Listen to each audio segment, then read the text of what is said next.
Hi, I'm Coach Hallis, and welcome to episode 25 of the Keeping It Real vlog. This is quarter three, week 5. We've had another fantastic week. The kids are really hitting their stride with this project. They are getting into the habit of, we get into class, they struggle their way through the writing components. They're still working on writing as groups and understanding what it is that this authentic article is going to look like and how this is going to be pulled together. But they definitely all look forward to then working on their physical products when we come down to the makerspace. So I want to talk about a couple of things that this project is a good microcosm for that can apply to other people. So one thing is the level of student autonomy. And I think a lot of people struggle with this, and it tends to make some things crash and burn, or some things a lot harder than they have to be.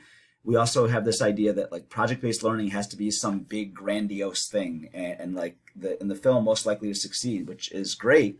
I think it gives a lot of people the impression that in order to be doing PBL, they need to be doing things like the large-scale projects that they see there, like putting on a play, or multiple plays, or having students making the giant engineering wheel and things like that. And obviously those things are awesome, but it can be very intimidating if you're trying to, if you're an administrator who hasn't done that sort of thing in your own class, or you're a teacher who's trying to move from a more traditional style to something that incorporates projects. It can be really intimidating to think that you need to do something like that, and you don't. A lot of teachers that I see enthusiastic about trying something like this, they jump the gun to trying to give too much autonomy in ways that the project is structured too loosely.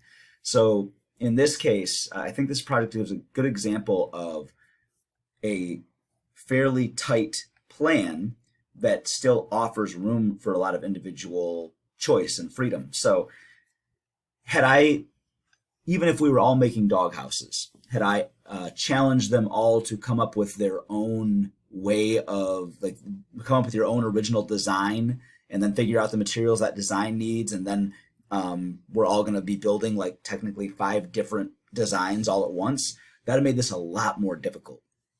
And that might be appropriate if the class were something like engineering, or maybe even if this were a math class and that we're going to be doing a lot of like different individual math problems within that.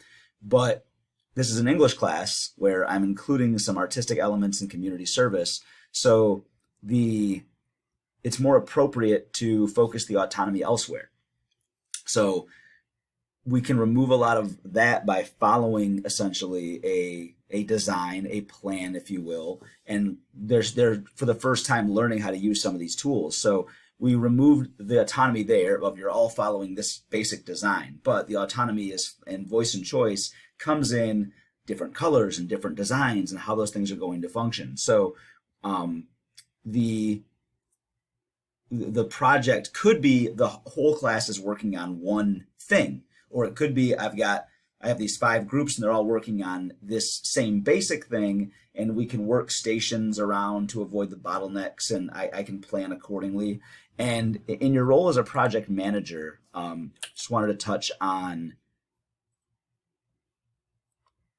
something like this, where as you're doing that, I have my groups here and then the different steps along the project. And I've just kind of updated this every day so I have an idea of what groups have done what things. Actually, in this case, these groups are done with these steps now. So I know that if one group's getting way ahead or one group's falling behind, like I know my TAN group is a little bit behind, and they're trying to get caught up right now. This is a way of helping me as a project manager, like the day before the class, I can go look at these things and then move forward. So there's that. Keep the autonomy tight enough that, especially if you're just starting, that it's not overwhelming to have 5 different projects going on at once in your classroom. And then if you get to the point where you're really comfortable with that and you're confident that you can support that sort of thing, or if you have the help to do it, like co-teachers, TAs, an instructional or innovation coach or somebody like that, then great. But you don't have to be everywhere all at once doing different things, and I would argue that you shouldn't be.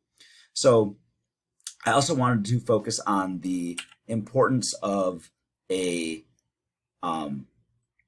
mini project, or what could be important. Some projects don't need it. I think this has been very beneficial here. A mini project or a prototype portion where students got to learn tools for the first time using low cost materials.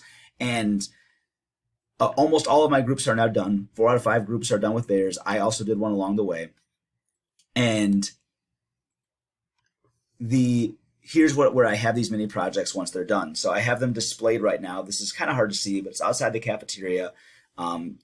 The display case is barely large enough to hold these 1 to 3 scale model dog houses, but I have, at least for now, hopefully I'll dress this up a bit, but for right now, I have an explanation of what the project is. I have the designs that they have, and then I have their scale models here. And in many cases, you can see the changes that made just from when they did their original designs, or what in writing would be an outline, to when they made their scale models, which in writing would be like a first draft. And I'll probably, once all of the drafts are through, probably include these on this display as well to see how these things mirror. Speaking of mirrors, I put mirrors, physical mirrors behind these that you can kind of see here, so that somebody walks up to the display case, they can see the back of the doghouse and they can see it from multiple angles. So this has already gotten people like talking and seeing, oh, look at that. This is a project that's happening in English class. And they can feel some pride in that, even though I'm only through this prototyping phase, some of my work is already being seen. And then I'll put up pictures of their full scale pieces next to their models once we're done. So this is happening. And this is a better look at some of these prototypes. And every single group so far, actually every single group, including the one that's not even done with their prototypes, have realized that they're going to do something different about their design as it goes into the other one. So this group, for example, had this idea of like a dog in a superhero cape and in the center of $1, and then they decided it looked more like a hamster. So they're probably going to go with a different design in their full one.